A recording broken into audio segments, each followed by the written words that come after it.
14 फरवरी को Valentine day के बाद जैसे जैसे 14 मार्च नजीक आता हुआ दिखाई देता है तो पाई की माइनिंग करने वाले सभी उम्र के, सभी जाति के और सभी देश के पायोनियर्स ये जानने के लिए उत्सुक हो जाते हैं कि पाई नेटवर्क के 5वें जन्मदिन पाई डे के दिन पाई नेटवर्क की टीम से क्या ऑफिशियल अनाउंसमेंट होता है। जो लोग पहली बार वीडियो देख रहे हैं वो जान ले कि पाई नेटवर्क एक मोबाइल से फ्री में माइनिंग होने वाली क्रिप्टो करेंसी है जिसका सामर्थ्य, जिसका पोटेंशियल भविष्य को बदल सकता है। ऊपर आई बटन पर क्लिक करके ऐप डाउनलोड करके उसमें अकाउंट बनाकर सीधा ज्वाइन हो सकते हैं और फ्री में पाई बना सकते हैं। बिना गलती किए आगे के स्टेप्स क्लियर करने के लिए मेटा मित्र चैनल पर यह प्लेलिस्ट ध्यान से देखें। अगर आपको कुछ ढूंढना नहीं है तो इसी वीडियो के डिस्क्रिप्शन में 4 वीडियो की लिंक दी है, सीधा वही 4 वीडियो देख सकते हैं। पाई नेटवर्क में बिटकॉइन से आगे जाने की ताकत इसलिए है क्योंकि उसके पास बड़ी कम्युनिटी है और डिसेंट्रलाइज्ड केवाईसी सिस्टम है। इसकी केवाईसी सिस्टम में आर्टिफिशियल इंटेलिजेंस का उपयोग हो रहा है और साथ में इसकी बड़ी कम्युनिटी के ही वैलिडेटर्स वैलिडेशन का काम करते हैं। हालांकि पूरी दुनिया के लिए एक ही केवाईसी सिस्टम बनाने का भगीरथ कार्य जो हो रहा है उसमें चैलेंजेस भी बहुत है और इसकी सुधारणा करने का कार्य भी हो रहा है।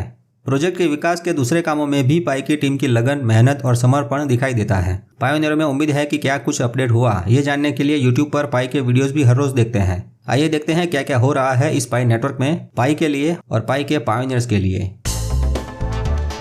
पाई बनने का बेसिक माइनिंग रेट कम हो करके 0.00733 हो गया है। पिछले महीने के मुकाबले 9% कम हुआ है। बिना रेफरल टीम के आप अकेले इस मार्च महीने में सिर्फ 5 पाई बना सकेंगे अगर एक भी दिन माइनिंग करना नहीं चुके तो। अभी भी समय है, अपनी रेफरल टीम बढ़ाएं और ज़्यादा से ज़्यादा पाई बनाएं क्योंकि मार्च महीने के बाद अप्रैल में ये बेसिक रेट ज़्यादा गिरने की संभावना है। मार्च महीने में कॉमर्स हैकेथॉन की समाप्ति हुई है। पिछले दिसंबर के पाई फेस्ट में पाई मार्केट प्लेस ऐप बनाने के लिए पायोनियर की डिमांड ज़्यादा थी, इसलिए स्पेशल पाई कॉमर्स हैकेथॉन की घोषणा हुई थी जिसमें हो सकता है कुछ नई ऐप्स का सबमिशन हुआ हो। इस महीने पाई की टीम सब टेस्टिंग करके उसमें से 1 या 2 ऐप सिलेक्ट कर सकती है। पायोनियरों को यही इंतजार रहेगा कि पाई की इकोसिस्टम में कौन सी नई मार्केट प्लेस ऐप का लॉन्चिंग ऑफिशियल तरीके से होगा जिसमें पाई से शॉपिंग कर सकेंगे। इसकी वजह से नए पायोनियर जुड़ेंगे और इसका असर बेसिक माइनिंग रेट पर देखने को मिल सकता है। मैप वाली एक ऐप है जिस पर काम हो रहा हो ऐसा देखने को मिला है, जिसका नाम है मैप ऑफ पाई। यहाँ गूगल मैप की तरह पूरे विश्व का मैप दिखता है। दुनिया में जहाँ कहीं भी छोटा मोटा बिजनेस पाई का स्वीकार करता हो उसके एड्रेस पर पाई का आइकन लगा हुआ दिखता है। इस ऐप में लोगों ने अपने बिजनेस का रजिस्ट्रेशन करवाया हो ऐसा दिखाई देता है। कोरिया और अफ्रीका में ज़्यादा आइकन दिखते हैं। रशिया, यूरोप और अमेरिका में कम आइकन दिखते हैं। वियतनाम, मलेशिया और भारत में एक भी लोकेशन ऐसा नहीं है जहाँ पर यह आइकन दिखता हो। शायद पाई की टीम की तरफ से ऐसी ऐप को ऑफिशियल अप्रूवल मिलने का इंतजार लोगों का है, जो कि सही विचार है। स्कैमर्स जो इतने बढ़ गए हैं कि पाई के नाम पर कई सारी ऐप्स या वेबसाइट बनाकर मानो जाल बिछाकर पायोनियर के पाई का शिकार करने बैठे हैं। पाई के ब्राउजर में कुछ अच्छे अपडेट्स हुए हैं। न सिर्फ पाई ब्राउजर का लुक अच्छा किया है परंतु कुछ अच्छे फंक्शन बनाए हैं। पायोनियर्स को लुटेरों से बचाने के लिए एक अच्छा डेवलपमेंट किया है वॉलेट में। वो ये है कि आप अपने अकाउंट से ब्राउजर में लॉगिन होते हैं तो आपके वॉलेट में आपके पासफ्रेज काम करेंगे, दूसरों के पासफ्रेज काम नहीं करेंगे। मतलब मोबाइल में जिस व्यक्ति का पाई का अकाउंट बना है उसी अकाउंट के पासफ्रेज से सिर्फ उसी मोबाइल में वॉलेट ओपन होगा। इसलिए आपके पासफ्रेज किसी हैकर के पास है तो शायद अब वो हैकर आपके मोबाइल के अलावा कहीं और से किसी भी जगह से आपका वॉलेट ओपन नहीं कर सकेगा।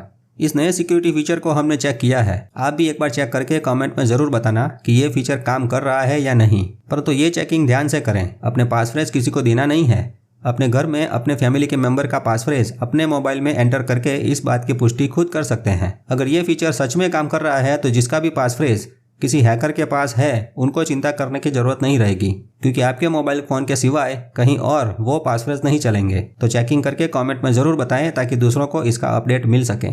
इस मार्च महीने में एक दूसरी भी अच्छी खबर देखने को मिल सकती है। वो ये है कि पाई का लोगो जो ऑफिशियल तरीके से ट्रेडमार्क लेने के लिए रजिस्टर करवाया था उसकी पब्लिकेशन डेट 12 मार्च 2024 की दिखती है। तब तक कोई भी प्रॉब्लम नहीं आया तो पाई नेटवर्क के लोगो आइकन को अमेरिका से ऑफिशियल अप्रूवल मिल जाएगा। देखते हैं क्या होता है। अब देखते हैं जीसीवी यानी एक पाई के $3,14,000 वाली कीमत को मानने वाले मर्चेंट्स के लिए डोरिस यीन ने उनका उत्साह बरकरार रखने के लिए एक पोस्ट की है। लिखा है, पाई की कोर टीम के दूसरे रोडमैप के मुताबिक उनकी पहली शर्त लगभग पूरी हो चुकी है। हालांकि यह महत्वपूर्ण है कि हम पायोनियर के रूप में पाई की इकोसिस्टम का विकास करने के लिए पाई से पेमेंट लेने की अपनी जिम्मेदारी निभाएं। एक पाई का जीसीवी का रेट सेट करने से कई मुद्दों को, प्रॉब्लम्स को हल किया जा सकता है। भले ही पाई की टीम स्पष्ट रूप से पाई की कीमत पर कुछ नहीं बोलते, परंतु उनको हम ये दिखा सकते हैं कि हम अपने पाई को कितना महत्व देते हैं और पाई की ब्लॉकचेन पर जीसीवी के ट्रांजैक्शंस कितने ज़्यादा बनाते हैं। हम सभी वो 3 शर्तों को जल्दी से पूरा करने की सुविधा प्रदान कर सकते हैं। पाई की कोर टीम जो है वो ब्लॉकचेन के डेटा के आधार पर प्रोसेस की स्पीड को कंट्रोल करती है। इसलिए हमें बाहर के दूसरे प्रोजेक्टों से पाई के बारे में अच्छी खबर आने की उम्मीद नहीं रखनी चाहिए, परंतु हमें अच्छी खबर बनाने के लिए खुद एक सुयोग्य पायोनियर बनना चाहिए। हमें सब मिलकर सामूहिक प्रयास करने की आवश्यकता है। मित्रों, मलेशिया कंट्री में और अफ्रीका के रवांडा कंट्री में और कुछ और जगहों पर जीसीबी के रेट पर सामान का बार्टरिंग करने के लिए पायोनियर्स इकट्ठे हुए थे।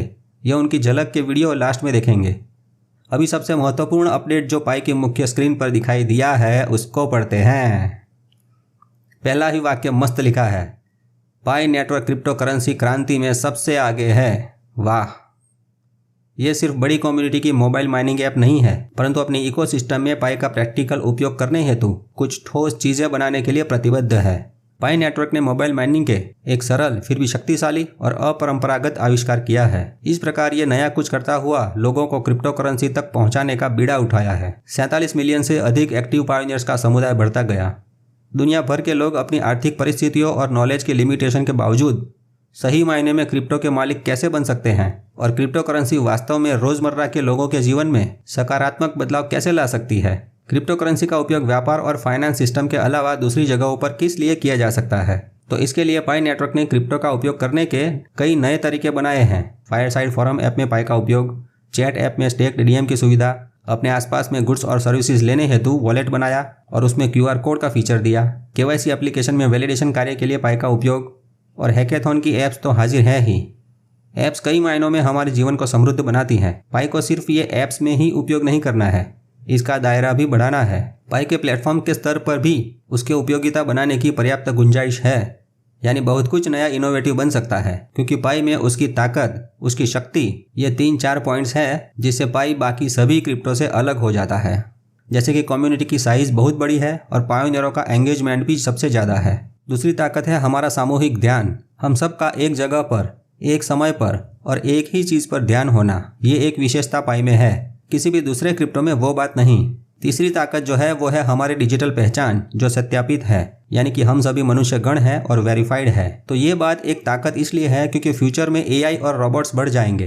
कंपनियों को अपनी एडवर्टाइजमेंट सिर्फ मनुष्यों को ही दिखाने की जरूरत पड़ेगी, तो उस समय अपनी सच्ची ID के साथ मनुष्य होना वो चीज़ बहुत बड़ी बात होगी। चौथी ताकत, पाई में कंप्यूटर नोड्स का बड़ा डिस्ट्रीब्यूटेड नेटवर्क है। और पांचवी ताकत, प्लेटफॉर्म लेवल पर पाई की यूटिलिटी है, तो इसका फायदा आज नहीं तो कल सबको मिलने की संभावना है। मित्रों, पाई में 2 तरह से डेवलपमेंट कार्य प्रगति में है। एक तो ऐप लेवल यूटिलिटी है जो कम्युनिटी के डेवलपर्स बनाते हैं, जिसको आप पाई ब्राउजर में टेस्टनेट इकोसिस्टम में देखते हैं। और दूसरा प्रकार प्लेटफॉर्म लेवल यूटिलिटी है जो पाई की टीम खुद ऐप्स बनाती है, जैसे कि KYC, वॉलेट, फायरसाइड फोरम और चैट रूम वगैरह वगैरह। पाई का रोडमैप का दूसरा वर्जन जो रिलीज हुआ था उसमें डेवलपर, प्लेटफॉर्म एंड टूल्स वाले ये सेक्शन में एक चीज़ पाइपलाइन में थी, यहाँ सबसे नीचे है। वो ये थी कि प्लेटफॉर्म लेवल पर एक महत्वपूर्ण चीज़ बन रही थी जो पाई ऐप्स की स्थिरता और पाई क्रिप्टो करेंसी की समग्र उपयोगिता को सुविधाजनक बनाएगी। तो लगता है आने वाले पाई के हैप्पी बर्थडे पर इससे पर्दा उठेगा और पाई की टीम ऑफिशियल तरीके से इसके बारे में कुछ अनाउंसमेंट करेगी। शायद ओपन मेननेट नहीं है, परंतु पाई की खुद की कोई नई ऐप लॉन्च हो सकती है। मित्रों, एकदम जमीन के लेवल से एक नई क्रिप्टो करेंसी बनाने की चुनौतियों को देखते हुए पाई का यह दृष्टिकोण नेक इरादे वाला लगता है। फिर भी समय के साथ विश्वसनीयता हासिल करने के लिए ट्रांसपेरेंसी और स्पष्ट प्रगति महत्वपूर्ण साबित होगी। यदि पाई की टीम सुरक्षित, प्रयोग करने योग्य और टिकाऊ समाधान प्रदान करते हैं जो लोग वास्तव में चाहते हैं और साथ में लोग उसको लंबे समय तक अपनाते हैं, तो पाई नेटवर्क क्रिप्टो के साम्राज्य में अपने झंडे गाड़ देगा। लेकिन इस दृष्टिकोण को साकार करने के लिए आगे रास्ते में कई चुनौतियां हैं। देखते हैं चुनौतियां पार होती है कि नहीं। तब तक के लिए हैप्पी माइनिंग।